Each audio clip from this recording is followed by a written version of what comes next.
지난 2017년 4월에 선교주일에 제가 오늘 동일한 본문을 가지고 동일한 제목으로 말씀을 전한 일이 있었습니다. 당시에 전한 내용은 바울이 전도여행을 하면서 그 전도여행을 했었던 그 여정이 일반적인 상식과는 어긋나는 여정을 가지고 있었다라고 하는 것을 토대로 제가 말씀을 나누었었습니다. 한번 지도를 보여주시기 바랍니다. 저희 바울의 1차 전도여행 당시에 어떠한 여정을 거쳤는지 보여주는 지도입니다. 바울의 1차 전도여행은 오른쪽 끝에 있는 수리아 지방의 안디옥에서부터 시작이 되었습니다. 그래서 배를 타고 키프로스 섬을 지나서 그리고 다시 배를 타고 거기에서 버가로 올라간 다음에 계속해서 북쪽으로 올라갑니다. 그래서 비시디아 안디옥과 이고니온, 루스드라, 더베까지 이르게 되었습니다. 비시디아 안디옥까지는 계속해서 북쪽으로 하는데 그 다음부터는 다시 이제 동쪽으로 이동을 합니다. 그래서 오늘 본문 20절을 보게 되면 더베라고 하는 지역에 가서 바울이 복음을 전하게 되는데 바울이 이번 여정에서 제일 멀리까지 간 곳이 바로 이 더베라고 하는 곳입니다. 그런데 이 더베는 지도를 보시면 아시겠지만 더베에서부터 동남쪽으로 약 200km를 이동을 하면 다소라는 도시가 나옵니다. 또 거기에서 동남쪽으로 200km를 이동하면 그가 처음 여행을 시작했었던 수리아의 안디옥이 나옵니다. 다시 말해서 일반적인 사람들의 여행 경로로 말하자면 바울이 수리아에서 출발해서 키프로스 그리고 밤빌리아, 비시디아 저 위쪽까지 갔으면 더베에서 그가 가야 할 방향은 다소 쪽으로 동쪽으로 가서 다소를 들려서 수리아까지 오면 그의 모든 여정이 끝나게 되는 것이었습니다. 더군다나 그가 그 중간에 들르게 될 수 있는 다소라고 하는 도시는 바울의 고향이죠. 바울이 어려서 자랐던 도시이기도 하거니와 또한 바울이 예수님을 영접한 이후에 한동안 이 사람이 진짜 영접한 것인가 사람들에게 의심을 받으면서 외면을 당할 때에 그가 고향으로 돌아가서 칩거를 하는데 이 칩거한 기간이 무려 17년 정도가 됩니다. 복음 전도의 사명을 가지고 있다라고 생각을 했지만 사도들이 인정해 주지 않았기 때문에 고향에 돌아가서 본인은 주님과 교제하는 시간만 가졌고 이 시간을 통해서 구약에 대해서 새롭게 깨닫게 되고 알게 되는 그런 시간이 되었을 것입니다. 다소는 바울에게 있어서 육적인 고향인 동시에 영적인 고향도 되는 곳이었습니다. 그렇게 해서 결국에는 수리아까지 돌아오고 거기에서 편안한 쉼을 누릴 수가 있었는데 그동안 바울의 전도여행이 얼마나 힘이 들었습니까? 돌에 맞는 일도 있고 사람들에게 밀침을 당하고 쫓김을 당하고 그 모든 수고에 대해서 이제는 편히 쉬고 그 보상을 충분히 받을 만한 그런 시간이 됐는데 그런데 바울은 여정을 바꾸어서 지금까지 왔던 길로 되돌아가기 시작하였습니다. 그가 되돌아가면서 거쳐야 되는 도시들이 어떤 도시입니까? 루스드라요. 거기에서 돌에 맞았죠. 죽을 뻔했습니다. 비시디아 안디옥 그리고 이고니온 바로 루스드라에서 바울에게 돌을 던졌던 사람들이 살고 있는 지역이었습니다. 왜 바울은 쉽고 편하고 빠른 길을 놔두고 힘들고 어렵고 고생이 되는 그러한 길을 선택한 것입니까? 그 힘든 여정을 통해서 다시 방문하게 된 그 도시들에는 바로 본인이 복음을 전했던 그의 제자들이 있었기 때문입니다. 22절 상반절 말씀입니다. 제자들의 마음을 굳게 하여 이 믿음에 머물러 있으라 권하고. 바울이 루스드라에서 돌에 맞았죠. 사람들은 다 바울이 죽었다라고 생각을 했습니다. 루스드라에서 그 장면을 목격했던 사람들이 비시디아 안디옥과 이고니온으로 돌아갔고 그래서 거기에서 바울이 죽었대. 이것이 이미 제자들 사이에 소문이 다 나 있는 일이었을 것입니다. 복음을 들었던 사람들이 믿음이 떨어지고 의기소침해질 수밖에 없는 상황이었다는 것입니다. 그랬기 때문에 바울은 다시금 자신이 방문했었던 곳을 다시 돌아가서 그 사람들을 만나고 자신이 건재함을 하나님께서 살려주셨음을 고백하고 간증할 뿐만 아니라 그들로 하여금 믿음에 굳게 머물러 있으라 권면해야만 했었던 것이었습니다. 바로 이것 때문에 바울은 쉽고 빠르고 편안한 길을 제쳐두고 힘들고 멀고 위험한 길을 선택하였습니다. 우리가 알고 있는 복음, 우리가 믿고 있는 복음, 우리가 날마다 듣고 있는 복음은 언제나 이러한 방식으로, 이러한 헌신과 희생을 통해서 우리에게 전해진 것을 우리는 결코 한시도 잊어서는 안 될 것입니다. 오늘 우리는 바울이 먼 길로 돌아갔었던 두 번째 이유에 대해서 좀 더 자세히 나누어 보려고 합니다. 본문 24절과 25절에 바울의 여정이 소개되고 있습니다. 비시디아 가운데로 지나서 밤빌리아에 이르러 말씀을 버가에서 전하고 아탈리아로 내려가서, 바울이 1년여 정도 복음을 전했었던 비시디아, 그 갈라디아 지방은 모두 다 비시디아에 속한 주였습니다.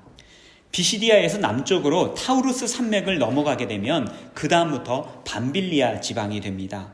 우리가 이 비시디아라고 하는 지명은 굉장히 익숙한 데에 비해서 밤빌리아라고 하는 이름은 조금 생소하실 것입니다.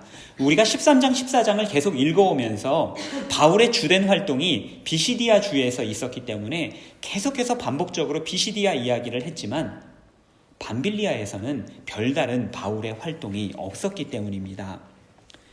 버가라고 하는 도시는 밤빌리아의 수도였습니다. 알렉산드리아에 대도서관이 있었다는 것을 잘 아실 것입니다. 그의 버금가는 도서관이 바로 버가에 있었습니다. 버가 안에 원형극장이 있었는데 요즘과 같은 그런 스테디움이 아니면서도 그 원형 경기장에 들어갈 수 있는 관중의 수가 14,000명이나 되는 어마어마한 도시였습니다. 고대 7대 불가사의 중에 하나가 에베소에 있었던 아데미 신전이라고 하죠. 이 아데미 신전에 버금가는 아데미 신전이, 또 다른 아데미 신전이 바로 이 버가에 있었다고 합니다. 바울이 전도여행을 하면서 버가라고 했었던 이 도시는 바울이 전도여행을 하면서 처음으로 방문하게 된 거대한 도시였습니다. 버가를 방문할 당시 바울이 얼마나 고무된 상황이었겠습니까? 키프로스 섬에서 전도여행을 하면서 하나님께서 놀라운 일들을 그를 통해서 행하셨습니다. 마술사 엘루마를 성령님의 능력으로 물리칠 수 있었죠. 그러면서 선교회의 모든 리더십이 바울에게로 집중되는 그러한 상황이었습니다. 바울은 버가에서 자신을 통하여 하나님께서 이제 놀라운 일을 행하실 것이다 라고 하는 그런 기대에 차 있었을 것입니다. 하지만 바울 일행은 그곳을 그냥 지나쳐 가야만 했습니다. 왜 그랬습니까? 본문에는 명확한 이유가 나타나 있지 않지만 여러 학자들은 성경 여러 곳을 참고로 해서 거기에 두 가지 이유를 찾아냅니다. 첫째로 버가에서 전도여행의 일원이었던 마가 요한이 중간에 이탈을 하고 예루살렘으로 돌아갔습니다. 그로 말미암아서 그 단체 내에서 내부의 분열이, 여러 가지 갈등이 조장이 되었다라고 하는 것이 한 가지 생각이고요. 또 다른 의견은 바울이 풍토병에 걸렸다는 것입니다. 여러분들 잘 아시다시피 바울은 평생 안질이라고 하는 질병에 시달리고 있었습니다. 더위와 습기가 있으면 그가 견디기가 어려웠을 것입니다. 그랬기 때문에 고산지대로 빨리 넘어가야 됐다라고 학자들은 설명을 합니다. 어떠한 이유에서든 바울은 버가를 그냥 지나쳐야만 했습니다. 그로부터 1년여 시간이 흐른 뒤에 바울이 버가로 돌아왔습니다. 그리고 그곳에서 하나님의 말씀을 전하였습니다. 바울은 쉬운 여정을 마다하고 굳이 힘든 여행길을 돌아왔는데 그 두 번째 이유가 바로 이것이었습니다. 버가에서도 하나님의 복음을 전하고 싶었기 때문입니다. 그렇게 해서 바울이 그곳에서 얼마나 대단한 사역을 했느냐, 사실 그것을 우리는 알 수는 없습니다. 또한 그것이 중요한 것도 아닙니다. 단지 바울은 이전에 본인이 놓쳤던 복음 전도의 기회를 다시 한번 붙잡고 싶었던 것입니다. 그냥 지나쳤던 그곳에 정말로 주님의 복음을 전하지 않으면 안 되겠다라고 하는 소명감, 사명감이 그에게 있었기 때문에 그는 굳이 먼 길을 돌아서 버가로 돌아갔고 그곳에서 하나님의 말씀을 선포하였습니다. 그가 만나고 지나가는 모든 곳에, 또한 모든 사람들에게 복음을 전해야 되겠다라고 하는 복음에 대한 열정, 하나님 사랑에 대한 열정이 그의 안에 있었기 때문입니다. 그 사랑과 열정 때문에 바울은 그 힘든 여정을 선택했던 것입니다. 저는 장로교 목사입니다. 지도 안 보여주셔도 됩니다. 저는 장로교 목사입니다. 타교단 목사님들을 만나면 은근 저희가 교리나 신학에 대해서 경쟁을 하거나 서로 조금씩 웃으면서 따지면서 서로를 이렇게 함께 논쟁을 하곤 합니다. 타교단 목사님들이 저를 보면, 장로교 목사를 보면 늘 걸고 넘어지는 것이 예정론이라고 하는 것입니다. 아니, 하나님께서 다 예정하셨다고 한다면 우리에게는 선택권이 없느냐? 우리를 로봇처럼 만드신 것 아니냐? 그렇게 주장하는 것 아니냐라고 하는 것입니다. 또한 하나님께서 무엇을 예정하셨는지 우리가 어떻게 알 수 있느냐라고 질문을 합니다. 한마디로 무식한 질문들입니다. 장로교도 모르고 예정론이 뭔지도 모르기 때문에 질문을 그렇게 하는 것입니다. 우리에게 선택권이 있습니다. 또한 하나님께서는 우리를 로봇처럼 만드신 것도 아닙니다. 하나님께서 무엇을 예정하셨는지 우리는 알 필요도 없고 궁금해할 필요도 없습니다. 하나님의 예정이란 언제나 우리가 지나간 과거를 돌아볼 때에 고백적으로 하나님께서 이렇게 예정하셨구나, 하나님의 은혜에 감사하다라는 고백적으로 나타나는 것이지 그것을 통해서 미래를 바라보는 창문이 아니다라는 것입니다. 선교적 소명도 마찬가지입니다. 선교라고 하는 것이 너무나도 소중한 것이기 때문에 사람들은 이것을 예정이나 운명처럼 받아들이는 경향이 있습니다. 선교사님들이 대체로 그러죠. 어느 나라에 가겠느냐, 어느 민족을 타겟팅하느냐, 그것이 마치 본인이 예전부터 하나님께서 정해줘서 그곳으로만 가야 할 것처럼 그렇게 말씀하시는 분들이 참 많이 계십니다. 가령 오늘 본문을 놓고 생각을 해보면 하나님께서는 버가에 바울을 통해서 복음을 전할 계획을 세워두셨다는 것이죠. 그랬기 때문에 바울은 힘든 길을 돌아갈 수밖에 없었고 그래서 거기에서 복음을 전할 수밖에 없었다, 이렇게 생각을 하는 것입니다. 만약에 바울이 되돌아오는 여정을 잡지 않고 계속해서 동쪽으로 이동을 하였더라면 어떻게 되었겠습니까? 그래서 바울이 버가를 지나치지 않았더라면 버가에 복음이 선포되지 않았겠습니까? 그렇지 않을 것입니다. 바울이 아니더라도 언젠가 다른 누군가를 통해서는 그곳에 복음이 선포됐을 것입니다. 비록 조금 늦어지고 조금 다른 방법을 통해서 이루어졌을지는 모르지만 분명 하나님께서는 누군가를 통해서 그곳에 반드시 복음을 전하셨을 것입니다. 하나님의 예정은 운명론이 아닙니다. 우리가 그것을 반드시 알아내야 하고 그 길을 따라가야만 하는 과제나 숙제가 아니라는 것입니다. 그러나 우리가 알아야 하는 하나님의 예정이 있습니다. 하나님께서는 세상의 모든 사람들, 또한 온 우주 만물이 구원받기를 예정하시고 계획하셨다는 것입니다. 다만 어느 때 어느 방법으로 하나님께서 세상을 구원하실지 사람들을 구원하실지 우리는 알 수 없습니다. 혹시 하나님께서 지금 이 순간 나를 사용하셔서 복음의 통로가 되게 하실지 우리는 아무것도 알 수가 없다라는 것입니다. 그렇기 때문에 우리가 복음에 매진해야만 하는 것입니다. 지금 우리 앞에 있는 과제가 나를 위한 하나님의 계획이고 또한 나와 함께하고 싶어 하시는 하나님의 뜻일지도 모르기 때문에 때로는 우리가 게을러서, 때로는 우리가 외면을 하면서 이것을 하나님께서는 다른 사람과 하기를 원하실 거야, 다른 사람과도 함께 하실 수 있을 거야 라고 외면할 때 우리는 그것을 단지 놓쳐가는 것이 아닐까, 그 두려움 때문에라도 우리는 우리에게 주어진 기회마다 복음을 전하고 하나님 일에 함께 해야만 하는 것입니다. 바울이 쉬운 동쪽 길을 놔두고 서쪽으로 향하는 험한 길을 택하였습니다. 그것이 바울의 운명이거나 의무였기 때문이 아니었습니다. 단지 거기에 복음을 듣지 못했던 버가의 시민들이 있었기 때문입니다. 바울이 가지 않아도 언젠가 어떤 방법으로든 간 복음이 전해질 것이었습니다. 하나님께서 버가의 사람들을 외면하지 않으실 것이기 때문입니다. 그러나 언젠가 하나님께서 하실 것이라는 마음은 헌신을 외면하기 위한 과장된 믿음입니다. 하나님께서 원하시는 것이 아닙니다.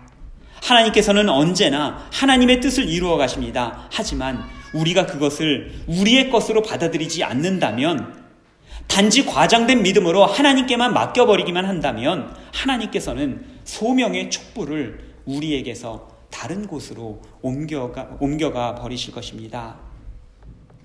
사도행전을 계속해서 읽다 보면 바울은 수많은 여행을 하면서도 2번 다시 버가를 방문하지 못했습니다.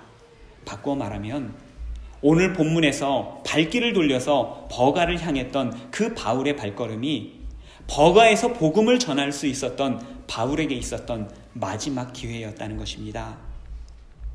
바울이 동쪽으로 향했던, 서쪽으로 향했던, 주님께서는 바울과 동행하며 그를 인도하셨을 것입니다.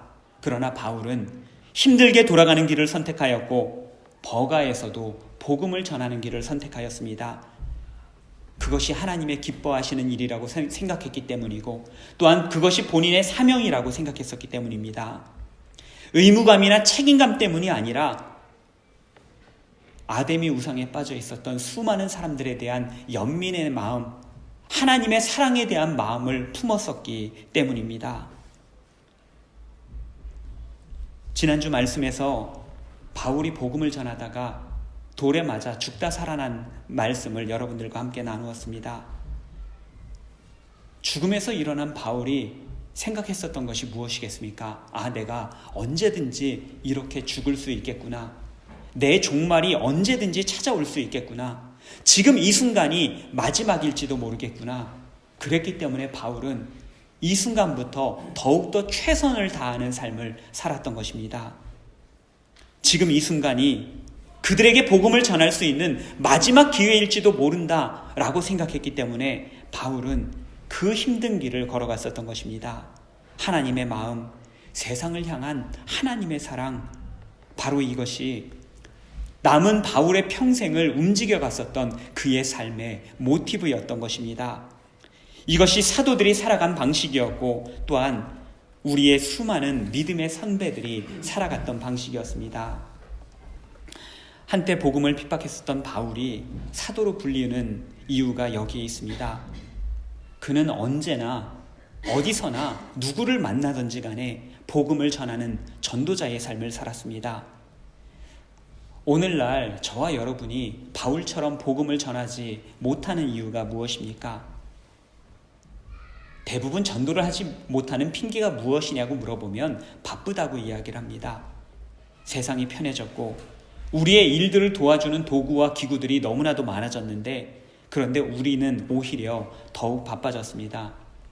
제가 최근에 한국 기사를 읽어보다가 이런 것을 봤습니다. 한국 청춘 남녀들이, 미혼 남녀들이 스마트폰을 통해서 하루에 이성에 관해서 찾아보는 게 평균적으로 16번이라고 합니다. 하루에 16번이나 핸드폰을 켜서 이성에 대한 여러 가지 궁금증들을 그것으로 풀어본다고. 스마트폰이 없었을 때는 하지 못했을 일인데 편해지는 만큼 오히려 공연한 일도 많아진 것 같습니다. 바쁜 현대인들이 전도할 시간이 없다고 합니다. 하지만 이것 한 가지만은 우리가 기억하면 좋겠습니다. 그 어떤 사람도 시간이 있고 삶의 여유가 있어서 복음을 전하는 사람은 아무도 없다는 것입니다. 교회의 봉사도 마찬가지죠. 주방의 봉사도 마찬가지고요. 교회 설거지도 마찬가지입니다. 나는 설거지에 소명이 있는 것 같아요. 접시가 깨끗해지는 모습을 보면 제 마음도 깨끗해지는 것 같아요. 라는 소명감을 느끼시면서 하는 분이 얼마나 계시겠습니까? 저는 교회 바닥 청소하는 것이 제 소명이에요. 저희 집 안방처럼 깨끗하게 닦고 싶어요. 그런 게 아니죠. 힘든데, 어려운데도 불구하고 하나님께서 원하시는 일이라고 생각하니까 우리가 하는 작은 섬김을 통해서도 하나님께서 역사하신다라고 믿기 때문에 우리는 그러한 섬김을 하는 것 아니겠습니까? 바꾸어 말하면 믿음의 눈으로 보고 기쁨으로 신앙으로 결단하지 않는다면 결코 전도나 선교를 할 수 없다라는 것입니다. 믿음이 없이는 우리가 전도하는 시간은 단지 낭비하는 시간처럼 보일 것이고 다른 사람들하고 비교할 때 뒤처지는 시간에 불과할 것입니다. 이번에 모잠비크 단기 선교도 그랬습니다. 놀러 가는 것도 아닌데 예방주사 맞는 것만도 한국 돈으로 100만 원 가까이 들여가면서 돈 들이고 시간 들이고 또 직장 다니는 사람들은 휴가까지 써가면서 단기 선교를 다녀왔습니다. 저도 이 일 때문에 빚 갚는 일이 늦어졌습니다. 세상적으로 보기에는 손해보는 일 아니겠습니까? 그러나 우리는 생명을 얻었고 사랑을 얻었습니다. 그 기간 동안 하나님의 마음을 품을 수가 있었습니다. 알렉산더가 이끄는 군대가 페르시아 군대와 전쟁을 하면서 전진하던 때였습니다. 사기가 충천에 있어야 할 군인이 마치 적의 포로나 된 것처럼 힘겹게 진군을 하고 있었습니다. 왕이 그들을 쳐다볼 때에 그 이유를 금방 깨달을 수가 있었습니다. 전쟁에서 승리하면서 얻어낸 전리품 때문에 그 전리품을 이고 가느라고 그렇게 힘겹게 행군을 할 수밖에 없었던 것입니다. 왕은 전리품들을 모두 모으게 하고 그 자리에서 태워버렸습니다. 군인들의 불만이 이만저만이 아니었죠. 그러나 그것으로 인해서 더욱더 가벼워지고 빨라진 군대는 빠르게 행군을 해서 페르시아와의 전쟁에서 승리할 수 있었다고 합니다. 그의 군대가 헤레스본드 해협을 지날 때 일이었습니다. 알렉산더는 자신이 소유한 모든 것들을 장병들과 지역 사람들에게 나누어 주었다고 합니다. 이를 본 신하가 그에게 질문을 했습니다. 아니, 임금님, 이렇게 모든 것을 다 나누어 주면 임금님은 무엇을 갖습니까? 무엇이 남습니까? 알렉산더가 당당하게 이야기를 했다고 합니다. 짐은 앞에 있는 희망을 갖겠노라. 알렉산더가 위대한 것은 분명한 목표를 가지고 행동했고 그 일에 앞장섰다는 것입니다. 그는 재물을 취하기보다는 희망을 가지려고 노력을 하였습니다. 알렉산더는 어떤 면에서 전도자였습니다.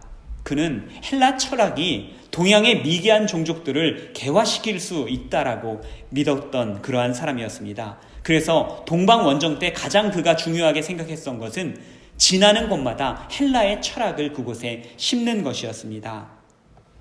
이로 말미암아 동양의 문화와 서양의 문화가 만나게 되었고 이 융합된 문화가 헬레니즘 문화라는 것으로 탄생했습니다. 그리고 이 헬레니즘 문화가 새로운 역사의 시발점이 되었습니다. 바울 역시 전도자였습니다. 그는 편안한 삶과 휴식을 취하기보다는 앞에 있는 생명을 얻으려고 노력했었던 사람입니다. 유럽에서 온 알렉산더가 아시아를 변화시켰듯이 이제는 아시아에서 온 바울이 유럽의 역사를 변화시켰습니다. 사도 바울은 선택 가능한 미래를 가지고 있었던 자유로운 영혼이었습니다. 바울은 자신이 가진 자유로 생명과 사랑을 선택했습니다. 그런 까닭에 전도자 바울은 하나님의 힘입어서 아무도 상상하지 못했던 새로운 역사를 써갈 수 있었던 것입니다. 우리가 믿고 있는 기독교는 생명의 종교입니다. 예수님께서는 이 땅을 살아가시면서 마을과 마을을 다니시면서 하나님의 사랑이 어떤 것인지 우리에게 전해주셨습니다. 끝내 그분이 십자가에 달리신 이유는 우리를 너무나도 사랑하셨기 때문입니다. 그 십자가의 은혜가 우리에게 생명이 되었습니다. 이 생명의 샘물을 마시는 사람마다 그 생명에 취해서 살아가는 것입니다. 그 생명을 전하면서 살아갑니다. 이 땅에 사랑의 화신으로 오신 우리 주님께서 우리에게 마지막으로 남겨주신 당부가 있습니다. 복음서가 4개가 있는데 이 4복음서를 읽어보면 물론 지상명령이라고 하는 것은 마태복음에 나오지만 4복음서의 마지막 부분은 모두가 다 동일한 것을 우리는 발견할 수가 있습니다. 마태복음 28장 19절과 20절 지상명령의 말씀이죠. 그러므로 너희는 가서 모든 민족으로 제자를 삼아 아버지와 아들과 성령의 이름으로 세례를 주고 내가 너희에게 분부한 모든 것을 가르쳐 지키게 하라. 마가복음 16장 15절 마가복음의 맨 마지막 어떻게 되어 있습니까? 또 이르시되 너희는 온 천하에 다니며 만민에게 복음을 전파하라. 누가복음 맨 마지막 누가복음 24장 47절과 48절 또 그의 이름으로 죄사함을 받게 하는 회개가 예루살렘에서 시작하여 모든 족속에게 전파될 것이 기록되었으니 너희는 이 모든 일의 증인이라, 증인의 사명을 감당하라라고 하는 그러한 말씀입니다. 요한복음 21장 17절, 예수께서 이르시되 내 양을 먹이라. 모든 복음서는 예수님의 명령, 지상명령, 전도를 하고 복음을 전하라고 하는 주님의 사랑의 명령으로 끝맺음을 합니다. 여기서부터 사도행전이 시작이 되는 것입니다. 바로 이 당부의 말씀으로 교회가 세워졌고, 오늘 또 우리에게 이 복음이, 하나님의 사랑이 전해진 것입니다. 이제 우리가 어떠한 삶을 살아가며 어떠한 공동체를 만들어 가야 되겠습니까? 전도하는 삶, 선교하는 교회가 되어야만 합니다. 우리 교회에 더 많은 성도들이 모이는 것, 이것도 역시 중요합니다.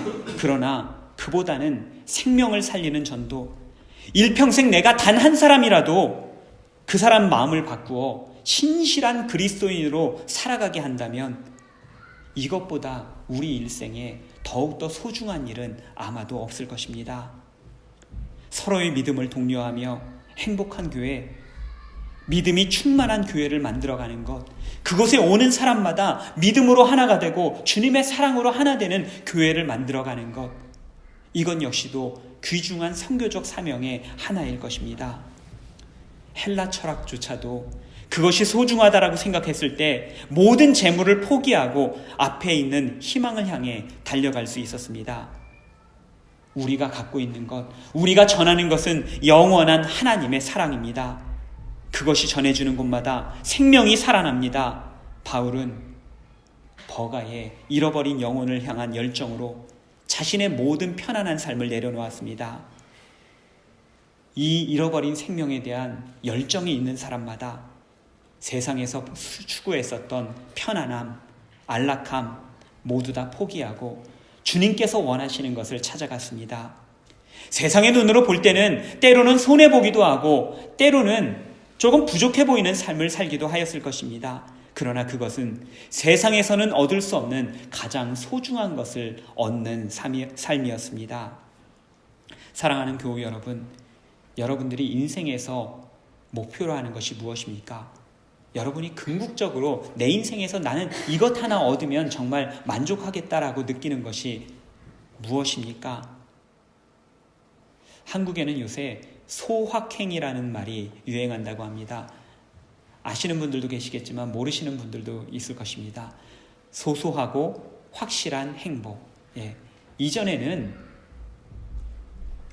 사람들이 크고 좀 멋진 행복, 이런 것들을 추구했다라고 한다면, 그래서 큰 집을 사고 큰 차를 사고 이런 것들을 행복의 추구의 목표로 삼았다라고 한다면, 이제는 그것보다는 일상에서 소소하게 느껴지는 그런 확실한 행복들, 작은 행복들을 누리는 것이 사람들이 추구하는 것이 되었다라는 것입니다.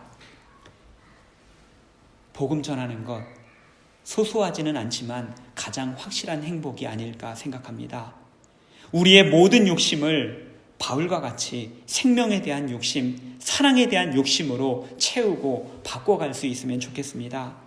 우리 주변에는 주님의 사랑을 알아야 할 사람들이, 그분의 생명을 얻어야 할 사람들이 아직도 여전히 많이 있습니다. 우리 주님께서는 지금 여러분을 통하여 그 일을 함께 하기를 원하십니다. 그 복음을 전하고 교우들을 믿음으로 격려하며 위로하기를 하나님께서는 원하십니다. 주님 명령 따라 살아가는 저와 여러분 되시기를 바랍니다. 주님께서 마지막 명령하신 것들 기억하며 실천하는 우리가 됐으면 좋겠습니다. 복음 전하고 섬길 수 있는 바로 지금 이 순간이 우리가 주님의 명령을 따를 수 있는 마지막 기회일지도 모르기 때문입니다. 기도하겠습니다. 그 크신 사랑을 우리에게 보이사 우리를 구원하여 주신 주님 감사드립니다. 주님의 그 사랑을 받은 우리 역시도 그 사랑 본받아 사랑 전하고 생명 전하게 하여 주시옵소서. 바울은 주님의 마음을 알았기에 편안한 길, 쉬운 길을 두고 험한 길을 돌아갔습니다. 그 결과 그는 수많은 잃어버린 하나님의 백성들에게 생명의 복음을 전할 수 있었습니다. 우리 역시도 이 욕심으로 살아가게 하여 주시옵소서. 생명에 대한 욕심, 사랑에 대한 욕심으로 살아가게 하여 주시옵소서. 이 생명, 이 복음 전하는데 결코 게으르지 않는 우리 베른하님 교회 교우님들 되도록 성령 하나님, 오늘도 저희의 마음을 인치시고 저희의 마음에 충만하게 임하사 저희의 삶을 이끌어 주시옵소서. 예수님 이름으로 간절히 기도드립니다. 아멘.